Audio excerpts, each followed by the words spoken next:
Welcome students. हमने जो ordinary differential equation का फोर्थ चैप्टर शुरू किया था, linear differential equation with constant coefficient, उसमें हमने स्टार्ट किया था ना। तो उसमें लास्ट लेक्चर में क्या किया था, 1/d x is equal to, ये हमने प्रूव किया था x dx। ठीक है, ये हमने प्रूव कर लिया था कि जो 1/d होगा वो क्या दिखाएगा, x के इंटीग्रेशन को दिखाएगा। ठीक है, और जो dx है it means derivative with respect to x। Clear है, ये चीज़ें हमने कर ली थी। अब जो हम कर रहे हैं नेक्स्ट, इसमें रिजल्ट है आपकी, ये थ्योरम है एक्चुअली, इसको बहुत यूज़ करोगे आप अपने क्वेश्चंस में। देखो, टू शो दैट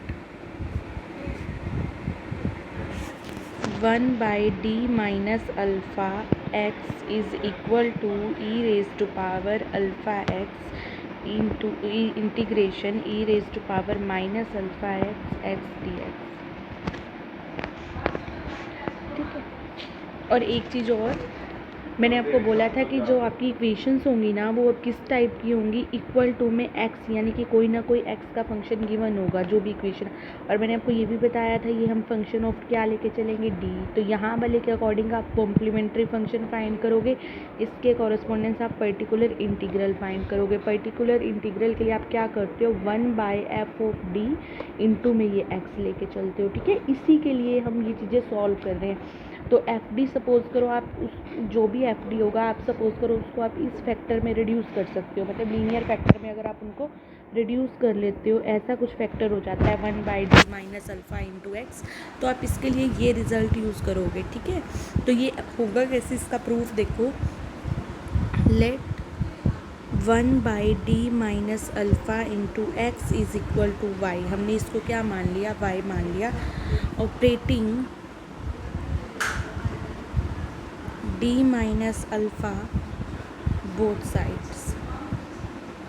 ठीक है, आप इसको ऑपरेट कर दो तो यहाँ क्या बनेगा, d minus alpha into 1/d minus alpha into x is equal to d minus alpha into y होगा। तो ये तो फैक्टर हमारा इससे कैंसिल हो गया, x किसके इक्वल हो गया, d minus alpha into y. Clear है, तो x किसके इक्वल हो गया, d y minus alpha y. अब देखो ये जो आपकी इक्वेशन बनी, इस x, ये देखो इसको ऐसे लिख सकते हैं, डी वाई, मैं इस पार्ट को आगे लिख रही हूँ, minus alpha y is equal to x। आपको ये पता है कि d किसको डिनोट करता है, डेरिवेटिव को विद रिस्पेक्ट टू x। तो d/dx y का डेरिवेटिव, तो minus alpha y is equal to x। Clear है, तो ये आप सेकेंड चैप्टर में पढ़ चुके हो, which is linear equation in y। आपको इसका सोल्यूशन फाइंड करना भी आता है। आप इसका सोल्यूशन कैसे फाइंड करते हो, कंपेयर कर लो इसको, comparing it with dy/dx plus py is equal to q करते थे हम।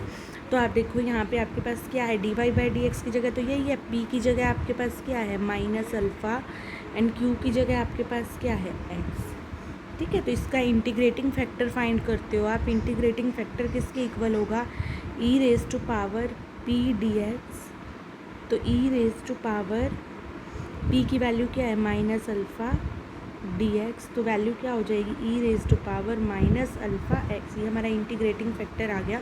तो सोल्यूशन क्या होगा, y into e raise to power minus alpha x is equal to integration e raise to power minus alpha x into में हमारे पास यहाँ q की जगह क्या है, x dx। यही ऐसे ही फाइंड करते थे आप सोल्यूशन।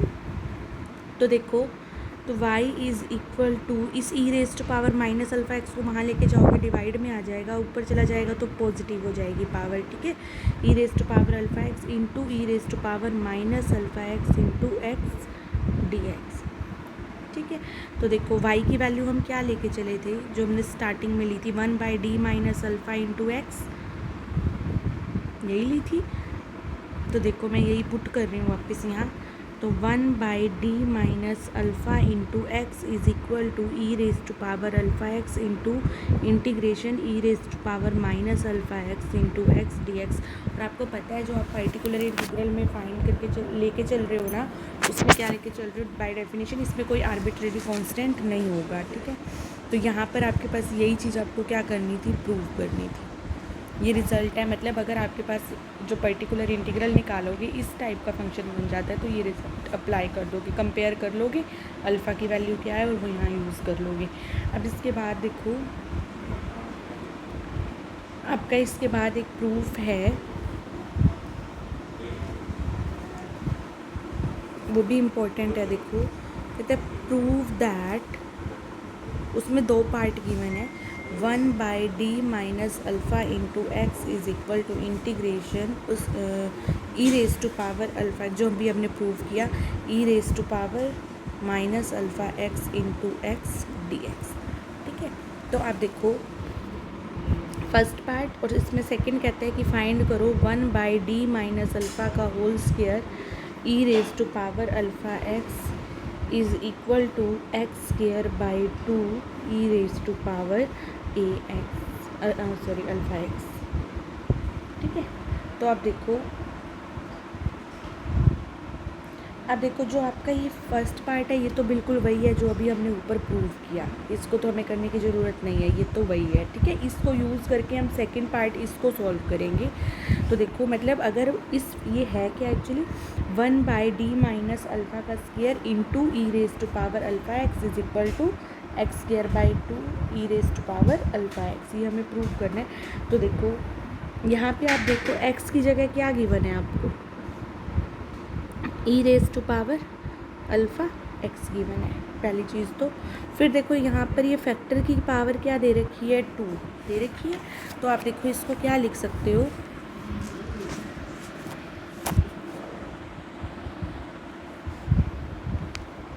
इस फैक्टर को हम लिख सकते हैं 1/d माइनस अल्फ़ा का square into e raise to power alpha x is equal to 1/d minus alpha into 1/d minus alpha into e raise to power alpha x लिख सकते हैं। तो अब देखो ये वाला फैक्टर आप इसको जब आपने ऊपर रिजल्ट निकाला उससे कंपेयर करो तो 1/d minus alpha 1/d minus alpha, मैंने बताया आपको एक्स की जगह आपके पास क्या है, e raise to power alpha x. तो ये किसके इक्वल होता है, e raise to power alpha x integration e raise to power minus alpha x into x. तो इस पार्ट को अब हम अलग से सॉल्व कर लेंगे इस पार्ट को।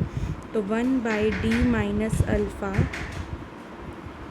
Into e raise to power alpha x, ये किसके इक्वल होगा, वही रिज़ल्ट लगा दो जो भी ऊपर लिया हमने, e raise to power alpha x integration e raise to power minus alpha x into x होता है। तो एक्स की जगह हमारे पास यहाँ क्या है, e raise to power alpha x d x. तो e raise to power alpha x, यहाँ ई की पावर ऐड हो जाएगी तो ये पावर क्या हो जाएगी 0, तो ई की पावर कितनी हो गई 0 डी एक्स। तो फिर मतलब e raise to power alpha x ये 1 ही हो गया, 1 का इंटीग्रेशन करोगे आपके पास क्या आ जाएगा x। तो मतलब हमारे पास इस पार्ट की वैल्यू क्या आ गई, x e raise to power x। तो ये हम यूज़ कर लेंगे। तो 1/d माइनस अल्फ़ा का square into e raise to power alpha x is equal to 1/d minus alpha. अब यही वाला फैक्टर एक बाहर रह गया, इसकी वैल्यू तुमने निकाल ही ली, तो ये वैल्यू हम यूज़ कर लेंगे x e raise to power alpha. ठीक है, तो अब आप देखो अब हमारे पास ये सेम वही रिज़ल्ट जो हमने ऊपर निकाला यही वाला रिज़ल्ट यूज़ करेंगे। अब हमारे पास x की जगह क्या है, x into e raise to power alpha x. तो बस रिज़ल्ट तो वही same, e raise to power alpha x into integration e raise to power minus alpha x, into में x होता है तो x की जगह क्या है, x e raise to power alpha x d x. ठीक है, तो e raise to power alpha x integration, यहाँ पर पावर दोनों की फिर वही न्यूट्रल हो जाएगी, एक्स डी एक्स। ठीक है, तो यहाँ पर अब आप इसको इंटीग्रेट करो क्या आएगा, e raise to power alpha x into x square by 2। Arbitrary constants आपको नहीं लेने, फ्री फ्रॉम आर्बिट्रेरी कॉन्स्टेंट। तो ये आपके पास क्या होगा, x square by 2 into e raise to power alpha x. तो मतलब अगर आपके पास ऐसा है कि ई एक्सपोनेंशियल फंक्शन गिवन है और साथ में यहाँ क्या गिवन है, जो फैक्टर है उसकी पावर कितनी है 2, तो वो किसके इक्वल होगा, x square by 2 into e raise to power alpha x. Clear है। अब इस रिज़ल्ट को जनरलाइज कर रहे हैं। देखो 1/, ये आपको ध्यान रखना है, 1/d minus alpha raise to power n into e raise to power अगर अल्फ़ा एक्स होगा तो आपकी रिज़ल्ट क्या बन जाएगा, यहाँ पावर 2 है तो यहाँ भी 2 है ना, तो यहाँ n है तो फिर पावर कितनी होगी n, यहाँ बाय में 2, तो जब n वाला करोगे तो n factorial into e raise to power alpha x. ये आपका जनरलाइज्ड रिज़ल्ट है जो आप यूज़ करोगे क्वेश्चंस में, ठीक है, इसको ध्यान रखना है।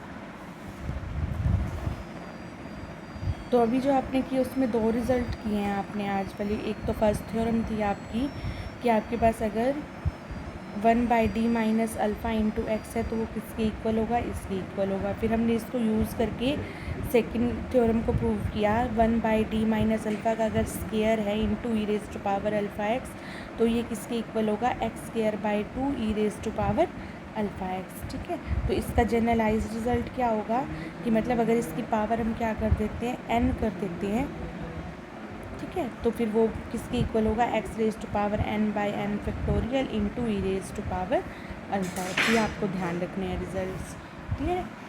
इसके बाद देखो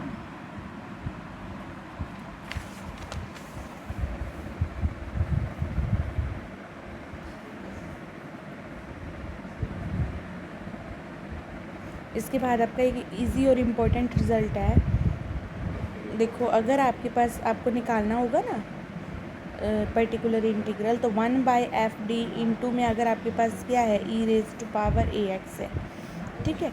तो मतलब जो पर्टिकुलर इंटीग्रल निकालना है तो आपने क्या करना है, अगर आपको x की जगह क्या गिवन है, एक्सपोनेंशियल फंक्शन गिवन है, तो फंक्शन क्या है यहाँ पे 1/f(d), तो आपने डायरेक्ट क्या पुट कर देना है, पहले d की जगह a पुट कर देना है यहाँ वाला, क्लियर है। इंटू में e raise to power a x as it is, provided जो आपका एफ ऑफ ए है ये क्या हो, ज़ीरो ना हो, क्लियर है।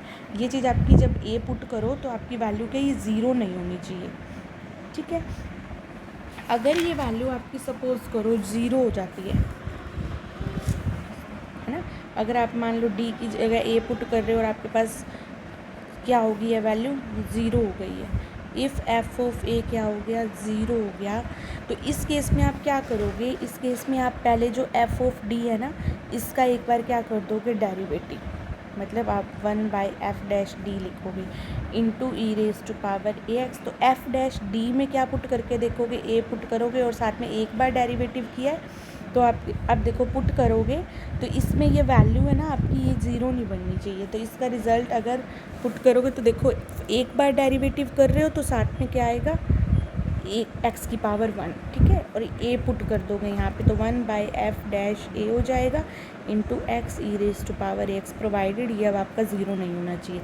सपोज़ करो अगर आपका f'(a) भी क्या हो जाता है, ज़ीरो हो जाता है, ठीक है, तो अब क्या करोगे, फिर आप अगेन डिफ्रेंशिएट करोगे, f'(d) निकालोगे इंटू, पहले एक आपने x लिया था, अब आप क्या करोगे, एक्स स्क्वायर, तो मतलब एक्स स्क्वायर बाय में आप क्या लेके चलोगे, 2, ठीक है। तो मतलब एक तो आएगा एक्स स्क्वायर, बाय में क्या आएगा 2 into e raise to power a x. तो अब आप इसमें d की जगह फिर से क्या पुट करोगे, a, तो ये अब वैल्यू आपकी ज़ीरो नहीं होनी चाहिए। अगर ये ज़ीरो होगी तो वापस फिर से आप इसको क्या करोगे, डिफ्रेंशिएट करोगे, x³ आएगा आपके पास, ठीक है। इस तरीके से आपने करना है इन क्वेश्चंस को। इसके जब हम क्वेश्चंस करेंगे तो आपको क्लियर हो जाएगा, लेकिन अभी आपको इसके रिजल्ट्स करवा रही हूँ तो ये रिजल्ट्स आपको ध्यान रखने हैं, ठीक है। एक बार आप यहाँ तक कर लेना, इसके बाद जो नेक्स्ट लेक्चर है हम उसमें क्या करेंगे, इसके क्वेश्चंस करेंगे, तो आपको ये प्रैक्टिकली समझ में आ जाएगा कि आपको करना कैसे है। Thank you.